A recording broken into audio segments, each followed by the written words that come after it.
బాలరాజు గారు చెప్పినట్టుగా అక్షరాల నియోజకాధ్యక్ష 40 లక్షల మంది గిరిజనులకు సంబంధించినటువంటి ఇది సమస్య అధ్యక్ష. గౌరవ ముఖ్యమంత్రి వర్యులు అప్పటి ముఖ్యమంత్రి వర్యులు నందమూరి తారక రామారావు గారు 1986లో జారీ చేసిన జీవో నెంబర్ 275 అధ్యక్ష. దాని ప్రకారం అప్పట్లో షెడ్యూల్ ప్రాంతాల్లో ఉన్న ఉపాధ్యాయులకు కానీ అక్కడ ఉన్నటువంటి వాళ్ళకందరికీ ఎస్టీ ఏరియాలో ఉన్న వాళ్ళందరికీ ఉద్యోగాలు ఇవ్వడం జరిగింది అధ్యక్ష. అయితే జీవో నెంబర్ 275 తర్వాత కాలంలో దాన్ని కూడా రద్దు చేయడం జరిగింది అధ్యక్ష. ఆ తర్వాత 2000 వరకు ఇంకా ఏ జీవో లేకుండా మరలా ప్రభుత్వాలు కృషి చేసి గౌరవ ముఖ్యమంత్రి వారు నారా చంద్రబాబు నాయుడు గారు 2000 సంవత్సరంలో గిరిజనులకు ఎంతో ఉపయోగకరమైనటువంటి గిరిజనుల జీవనానికి ఉద్యోగ ఉపాధికి అవసరమైనటువంటి జీవో నెంబర్ 3ని తీసుకురావడం జరిగింది అధ్యక్ష. 5వ షెడ్యూల్ ప్రకారం అయితే స్థానిక ఎస్టీలకు 100% రిజర్వేషన్ కల్పిస్తూ జీవో నెంబర్ 3ని జారీ చేసడం జరిగింది అధ్యక్ష.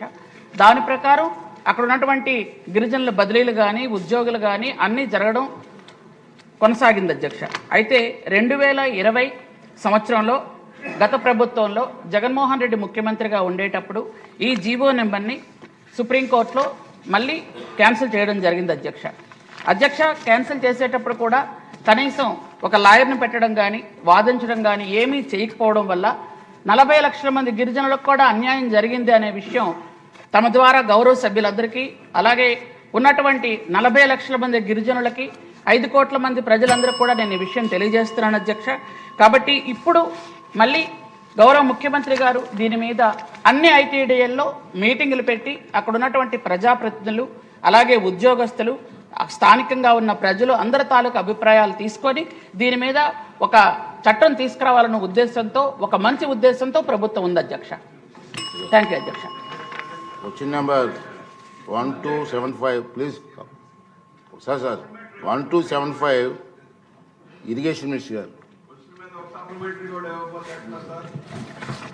సార్ నేను నిన్న ఒక నిర్ణయం తీసుకోవడం జరిగింది. ఆ నిర్ణయం ప్రకారం ఏంటంటే 10 o'clock క్లోజ్ అవ్వకపోతే మిగిలిన క్వశ్చన్లన్నీ కూడా డీమ్ టు ఆన్సర్గా ప్రకటించవలసి వస్తుంది.